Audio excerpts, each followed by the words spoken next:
Over the summer, my wife and I were on vacation. We were going to St. Louis area, and we were staying at a hotel about 30 miles outside of St. Louis. We were in Illinois, and we were trying to find the restaurants that were in the area. We saw there was a German-themed restaurant outside of this little town we were staying at.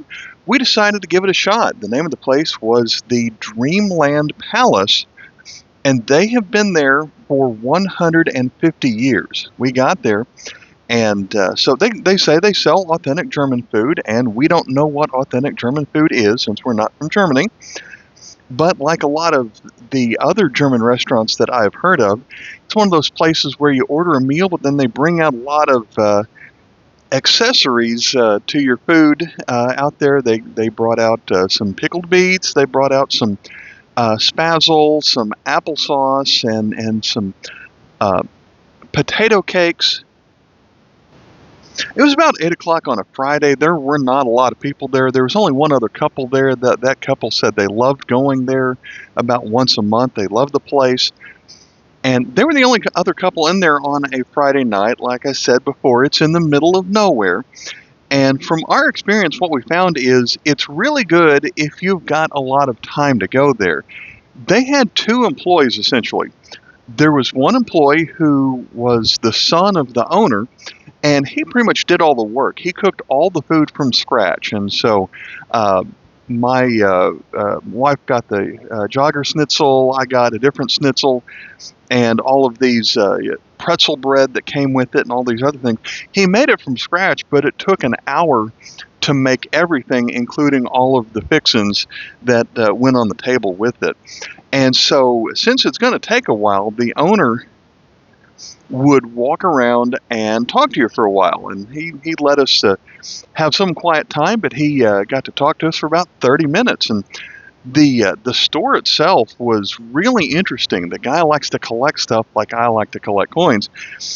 And so he was showing off a lot of things that he had, a lot of Renaissance memorabilia. He had knights, armor kind of thing. He had beer steins. He had old music documents, all kinds of different things. And I asked him if he collected coins, because that's what I'm interested in, and he said he did. We talked a little bit about Notgeld coins, about Notgeld paper money, how it's a really large rabbit hole. Once you start going down that rabbit hole, you're going to spend all your money in it. And so after I'd been eating there for a while, he said that he wanted to give me a coin. And I told him he didn't have to do that, but he said, "Thank you for patronizing our restaurant." And he gave me this. This is from Germany. This is a Third Reich coin featuring Paul von Hindenburg, who I believe was the ruler of Germany during the Third Reich period before Hitler took over. This is a silver coin. It's a 2 Reichmark from 1937. So this does predate World War II. But as we look at this coin, it is silver. It is 62.5% silver. It's got a design that a lot of the German circulating coins had at the time, with the eagle, spread wings, standing over a wreath with the swastika in the middle of it. So this was the standard circulating coin of a 2 mark coin from 1936 through 1939.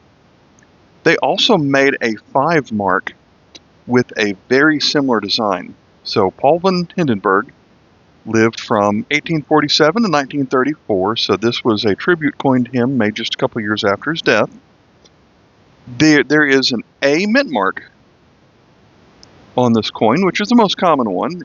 This means it would have been from Berlin, and I don't see it at the moment.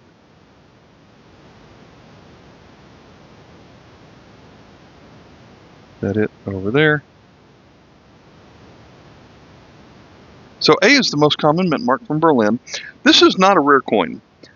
They made 23 million of this coin just 1937 A's.